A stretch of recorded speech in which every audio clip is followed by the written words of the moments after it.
wabarakatuh. Baiklah yang terhormat Bapak Kepala SMP Negeri 1 Suwatape, Ibu-ibu wakil kepala sekolah, Ibu Kepala TU, rekan-rekan pendidik dan kependidikan yang selalu kami banggakan. Pada hari ini kami sebagai guru penggerak akan mensosialisasikan tentang budaya positif di sekolah. Jadi budaya positif ini merupakan nilai-nilai, keyakinan-keyakinan dan kebiasaan-kebiasaan di sekolah yang berpihak pada murid agar murid dapat berkembang menjadi pribadi yang mandiri, penuh hormat dan bertanggung jawab. Jadi seperti itulah kehendak dari paradigma baru ini. Maksudnya kenapa? Jadi dengan kita menciptakan budaya positif, mudah-mudahan nanti tercipta profil pelajar Pancasila. Jadi dengan penanaman nilai profil pelajar Pancasila itu diharapkan dapat menguatkan nilai-nilai Pancasila dalam diri pelajar. Ya, profil pelajar Pancasila juga sebagai penentu arah perubahan dan petunjuk bagi segenap pemangku kepentingan dalam upaya peningkatan kualitas pendidikan. Nah, untuk profil pelajar Pancasila ini diharapkan ke depannya terwujud di sebuah sekolah yang mana dimensi nilai dari profil pelajaran Pancasila itu beriman, bertakwa kepada Tuhan Yang Maha Esa dan berakhlak mulia. Lalu bernalar positif, itu yang keduanya. Yang ketiganya kreatif, keempatnya mandiri, kelimanya berkebinekaan global. Nah, di sekolah itu juga diciptakan disiplin positif. Jadi kita sebagai guru di sekolah agar tercipta budaya positif, maka kita menciptakan disiplin positif. Disiplin positif ini adalah penerapan disiplin tanpa kekerasan dan ancaman. Ya, jadi kita tidak membuat diri anak menjadi down, membuat anak menjadi lemah mental. Kalau ada satu kesalahan, kita tidak boleh melakukan kekerasan atau mengancam-ancam terhadap anak. Seperti itu. Lalu kita sebagai pendidik, sebagai guru itu dalam menyelesaikan masalah anak itu ada posisi-posisi yang kita tempatkan untuk diri kita. Disebut dengan posisi kontrol, itu dipakai untuk meninjau apakah penanaman disiplin yang telah kita lakukan sudah efektif. Nah, posisi kontrol itu yang pertama itu penghukum. Penghukum itu cenderung kita tidak berpihak kepada anak, lalu membuat orang merasa bersalah. Kita mungkin kalimatnya kurang tepat ya kalau di situ. Lalu teman, kalau teman di sini ini yang diharapkan. Pemantau atau monitor, kita hanya sekedar pemantau saja. Yang paling tepat diharapkan kita sebagai manajer di situ. Jadi pada posisi kontrol ketika anak mengalami masalah, kita sebagai guru dikatakan kita sebagai manajer, kita memang benar-benar berpihak pada anak, ya. Nah, berpihak pada anak itu maksudnya nanti saya lewatkan sedikit. Nah, kita menyelesaikan masalah itu dengan menggunakan metode yang berpihak pada anak yang disebut dengan segitiga restitusi. Seperti ini kemarin saya sudah praktekkan dengan anak kita di sekolah, sudah saya buat video sebenarnya. Jadi pertama-tama itu kita menstabilkan identitas. Misalkan di sekolah kita menemukan anak yang membuang sampah sembarangan, ya. Kita tidak boleh langsung misalnya emosi mengerasi anak lalu mengata-ngatai anak, nah ini, tapi kita dengan pendekatan yang halus yang membuat anak tidak ngedown, itu disebut dengan menstabilkan identitas atau stabilize identity, yang mana itu kita menanyakan keyakinan kelas yang telah kita sepakati. Kita nanti harus ada keyakinan, kita membuat keyakinan dulu nanti dengan anak-anak. Jadi kita tidak boleh langsung menindak anak marah-marah, tidak boleh. Jadi kita tanyakan keyakinan kelas yang sudah disepakati, lalu kita tanyakan pada anak apa yang kamu, itu memang harus dinolkan, nada suaranya harus dinolkan, tidak boleh keras. Itu yang kami pelajari ya. Yang kedua itu validasi tindakan yang salah atau validate the misbehavior. itu merupakan cara kita untuk menanyakan apa yang sebenarnya terjadi. Misalnya kamu tentu punya alasan mengapa melakukan hal ini. Misalnya tadi kenapa tidak memakai masker, nak? Jadi memang begitu ya. Apakah cara yang lebih efektif untuk mendapatkan apa yang kamu butuhkan? Jadi anak tadi ditanyakan sesuai dengan kebutuhannya seperti itu. Yang ketiga itu menanyakan keyakinan atau seek the belief. Menanyakan keyakinan itu setiap orang pasti pernah melakukan kesalahan. Kamu bukan satu-satunya yang melakukan hal ini. Nah, ini sudah saya coba di video kemarin, kami bersama Pak Eka ke sekolah membuat video.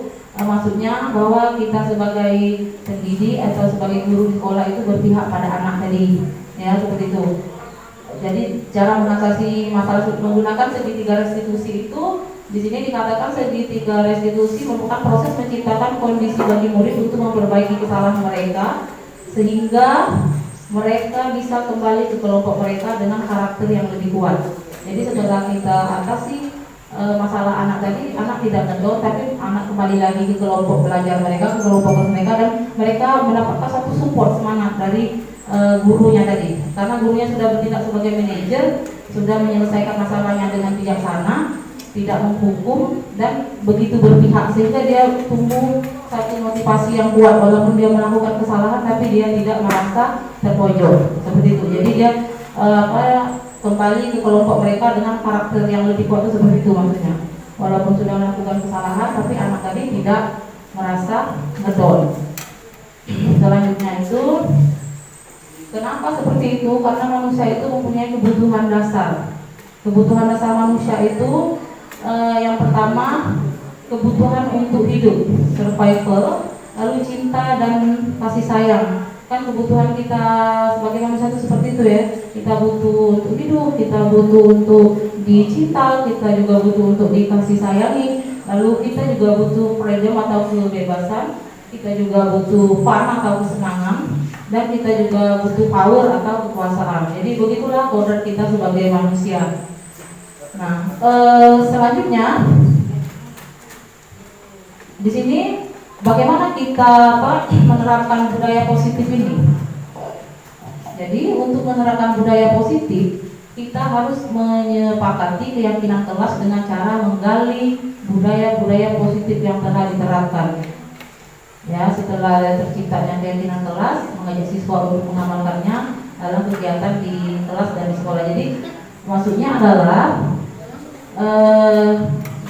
sebelum kita memulai pembelajaran di awal semester genap ini, alangkah baiknya kita ajak anak-anak dulu untuk membuat satu keyakinan dalam kelas.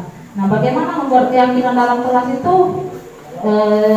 Keyakinan dalam kelas ini dijelaskan lagi dulu bahwa merupakan suatu keyakinan yang lebih memotivasi seseorang dari dalam atau memotivasi intrinsik. Jadi biar anak-anak itu ada motivasi ya. Seseorang akan lebih tergerak dan bersemangat untuk menjalankan keyakinannya daripada sekedar mengikuti serangkaian peraturan. Nah, dalam pembuatan keyakinan kelas perlu adanya partisipasi penuh dari siswa dan pendapat siswa sehingga keyakinan kelas yang telah dibentuk dapat diterapkan oleh siswa. Jadi keyakinan kelas saya ambil contoh seperti ini. Misalnya nanti saya akan masuk kelas 9D. Setiap kelas yang saya masuki saya harus membuat keyakinan kelas. Tapi keyakinan kelas ini disepakati oleh warga yang ada di dalam kelas. Ya, misalnya yang pertama diusulkan oleh anak-anak memakai masker. Jadi kita buat, boleh anak saya memakai masker. Jadi ini keyakinan kelas ini timbulnya dari dalam diri anak, bukannya dari kita. Kita hanya mengajak membuat saja biar anak-anak itu nanti tahu dan tidak akan melanggar apa yang telah disepakati. Jika pun melanggar, maka kita harus menyelesaikannya dengan segitiga restitusi tadi. Biar kita tidak, maksudnya kita sebagai guru tidak boleh marah. Kita harus bertanya dengan benar-benar. Nah, misalkan di sini saya buat bekerja sama menjaga kebersihan kelas. Jadi keyakinan yang telah kita sepakati bersama-sama dalam kelas itu, saya dengan anak-anak nanti itu seperti itu. Lalu dua, menjaga dan meletakkan barang pada tempatnya. Itu. Jadi pokoknya warga di kelas itu seperti itu. Ini anggaplah dari anak-anak ya, saya hanya menggambarkan seperti itu. Lalu tiganya saling peduli, menghargai dan saling membantu satu sama lain. Jadi anak-anak tidak boleh ada yang melakukan perundungan terhadap anak yang lain atau melakukan bully. Anak-anak harus saling peduli, harus saling menghargai, dan anak-anak itu saling membantu satu sama lain. Ya, jadi kalau melanggar nanti diselesaikannya dengan cara yang seperti itu. Tidak boleh kita sebagai guru kita bertindaknya sebagai manajer biar anak-anak tadi merasa ada keberpihakan dari kita. Lalu keempat misalnya mengerjakan tugas tepat waktu. Lalu yang kelima itu tepat waktu dan aktif di kelas. Nah jadi nanti ini di ajaran baru ini saya sendiri mungkin saya hanya mensosialisasikan saja. Jika rekan-rekan mau input boleh silakan untuk membuat keyakinan antara kita dengan kelas saja.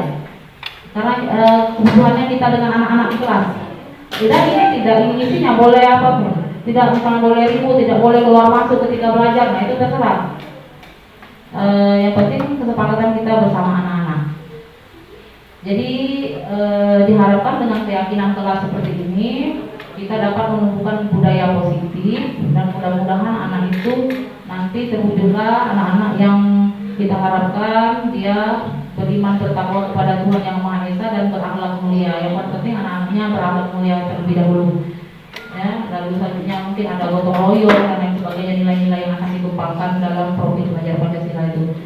Jadi Bapak Ibu semuanya, itulah budaya positif yang saya sampaikan dengan singkat. Mudah-mudahan ada gambaran sedikit. Nanti mungkin Pak Ari sebagai guru baru semangat, boleh Pak Ari masuk kelas, ada keyakinan kelas tulis. Ini antara Pak Ari dengan anak saja. Saya juga nanti masuk akan saya terapkan bahwa saya harus ada keyakinan kelas. Perjanjian saya dengan anak-anak seperti itu. Misalnya kalau kita kan yang paling penting kan anak-anak itu tidak boleh keluar masuk ketika belajar. Nah itu yang paling penting anak-anak kita di sini. Belajar itu tidak boleh keluar masuk. Ya. Jadi itu saja Bapak Ibu semuanya, Bapak Kepala Sekolah dan Ibu Wakil Kepala Sekolah, rekan-rekan yang saya banggakan, yang saya sosialisasikan pada hari ini dari guru penggerak. Mudah-mudahan bermanfaat dan mudah-mudahan menambah membuka wawasan, ya, bahwa kita mungkin nanti kalau sudah pada tahun ajaran baru ini kita misalnya Pak ya, kita sudah mulai menerapkan paradigma baru ya, kita nanti berubah semua. Kita ada keyakinan kelas setiap guru mata pelajaran bahwa kita harus mentaati ini dengan anak-anak yang kita ajar di kelas. Dan itu tidak sama. Kita dengan guru lain tidak sama. Keyakinan kita, saya mungkin dengan Ibu Eka Helena beda, keyakinan saya dengan Ibu Eka Helena beda, mungkin dengan Ibu Dalia beda, Ibu Lia Besona beda, kan? Karena keyakinan kita, kebutuhan kita saat itu dengan anak-anak kita. Ya, itu saja yang bisa saya sampaikan pada hari ini. Saya mohon maaf jika masih belum bisa memberikan pencerahan yang lebih baik lagi. Saya akhiri, mohon maaf apabila ada salah kata, pada orang saya mohon maaf, ampun. Wassalamualaikum warahmatullahi wabarakatuh.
Tulislah dengan rapi biar itu menjadi kesepakatan kelas kita, keyakinan kita